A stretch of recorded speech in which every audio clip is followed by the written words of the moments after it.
pagi dan salam sejahtera. Nama saya Yak Li Jun. Saya berumur 19 tahun dan merupakan seorang pelajar jurusan Sains Fisika di Kolej Meteorologi Pulau Pinang. Saya berasal dari Bright Pulau Pinang dan lahir pada 23 Februari 2003 di Tan dan Tan Spesialis Pulau Pinang. Saya telah menamatkan pengajian pada tahun 2020 di Sekolah Menengah Jenis Kebangsaan Jitsin. Semasa peperiksaan PT3, saya mendapat 10A dan semasa peperiksaan SPM, saya mendapat 10A. Sepanjang saya berada di sekolah menengah, saya juga seorang yang aktif dalam kelab Orkestra Cina sekolah. Selain itu, saya juga terlibat secara aktif dalam berbagai kegiatan ko-akademik dan ko-kurikulum yang dianjurkan oleh pihak sekolah, sama ada di peringkat sekolah, daerah, negeri, kebangsaan, dan antarabangsa. Contohnya, saya pernah memegang jawatan sebagai bendahari untuk kelab Orkestra Cina. Saya pernah menjadi ketua dalam bahagian alat muzik. Saya pernah mendapat emas dengan kepujian dalam perayaan kesenian muzik sekolah peringkat kebangsaan dan johan dalam pertandingan kesenian muzik etnik peringkat antarabangsa, dan banyak lagi. Hobi saya adalah menghasilkan kraf tangan untuk memenuhi masa lapang saya. Prinsip hidup saya ialah berani mencuba dan jangan berputus asa. Hiduplah dengan rendah hati dan berfikir secara positif. Yang paling penting adalah rajin membuat sesuatu perkara dengan bersungguh-sungguh. Nilai-nilai ini saya akan terus belajar dan sirami agar terus mekar dalam jiwa saya, agar menjadi insan yang berguna pada agama, bangsa dan negara yang tercinta. Saya ingin menyambung pelajaran di peringkat ijazah sarjana muda seni bina di Universiti Malaya. Cita-cita saya ialah menjadi seorang jurubina dengan bertujuan untuk meningkatkan lagi minat terhadap kursus yang diambil dan menyumbang dalam bidang pembangunan negara dari segi infrastruktur. Selain itu, ini juga keinginan kedua ibu bapa saya. Minat saya dalam bidang seni bina ini adalah saya dapat merancang sebuah projek di peringkat perancangan pembangunan.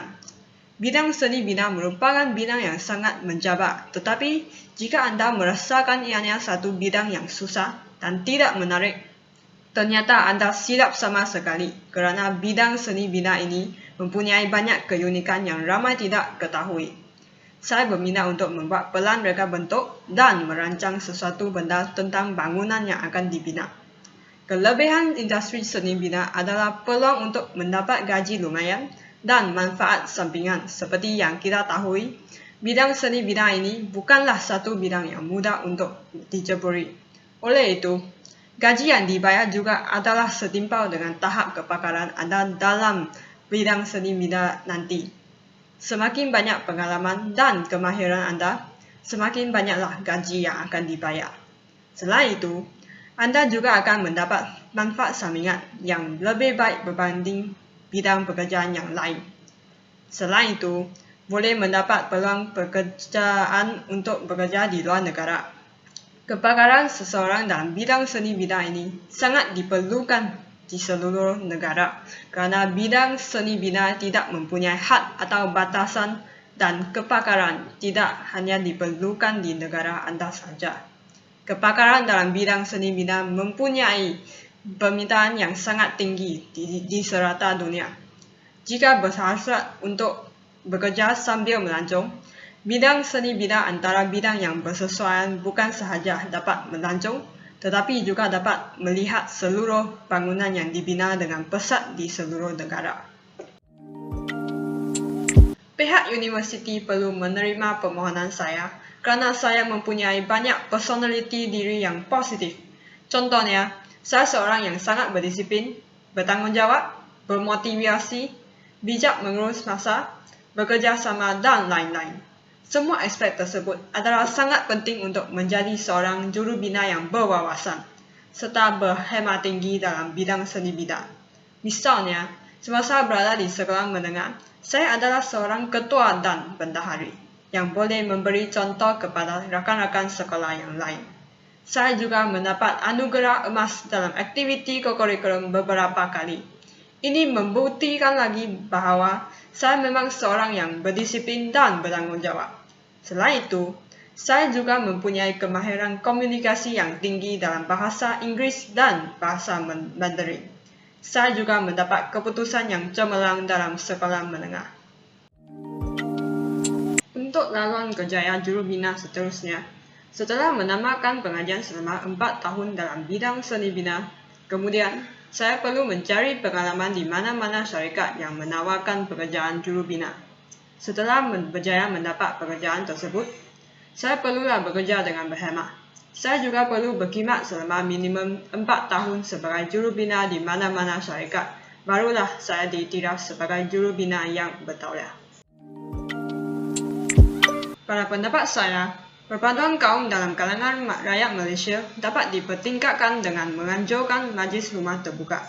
Sebagai contoh, semasa musim perayaan seperti Hari Raya Puasa, kaum Melayu akan mengadakan majlis rumah terbuka dan menjemput jiran yang berbilang bangsa untuk merayakan perayaan tersebut. Dengan ini, perpaduan antara kaum dapat diperkukuhkan dengan berkumpul pada saat yang menggembirakan tanpa mengira-kira perbezaan latar belakang. Seterusnya, pihak kerajaan hendaklah melaksanakan program sekolah berbahasa. Hal ini dikatakan demikian supaya kanak-kanak dan remaja yang berbeza kaum, bangsa dan agama dapat bergaul sejak umur yang muda. Hal ini akan memperkukuhkan perpaduan antara kaum dan memudahkan generasi muda untuk bergaul dengan semua kaum dengan mesra dan dapat menerima perbezaan antara satu sama lain dengan lebih mudah. Selain itu, ibu bapa juga perlu menerapkan nilai-nilai budaya dan warisan dalam diri anak-anak sejak kecil. Hal ini dikatakan demikian supaya anak-anak dapat mengenal warisan pelbagai kaum yang ada di negara kita dan mengekalkan warisan tersebut. Sebagai contoh, negara Malaysia mempunyai pelbagai jenis pakaian tradisional. Dengan memperkenalkan warisan ini dan menerapkannya dalam diri anak-anak, perasaan hormat antara satu sama lain dapat dipupuk dan justru memperkukuhkan lagi perpaduan kaum dan negara.